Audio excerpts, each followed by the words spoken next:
Track 2.19. Pride and Prejudice by Jane Austen.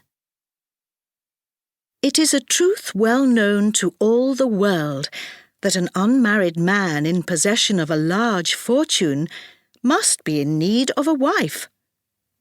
And when such a man comes to a neighbourhood, even if nothing is known about his feelings or opinions, this truth is so clear to the surrounding families that they think of him immediately as the future husband of one of their daughters. "My dear Mr. Bennet," said Mrs. Bennet to her husband one day, "have you heard that someone is going to rent Netherfield Park at last?" "No, Mrs. Bennet, I haven't," said her husband. "Don't you want to know who is renting it?" cried Mrs. Bennet impatiently. "You want to tell me, and I don't mind listening." Mrs. Bennet needed no more encouragement.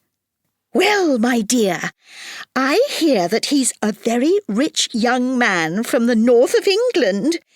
It seems he came to see Netherfield on Monday and was so delighted with it that he arranged to rent it immediately. Of course, it is the finest house in the area, with the largest gardens.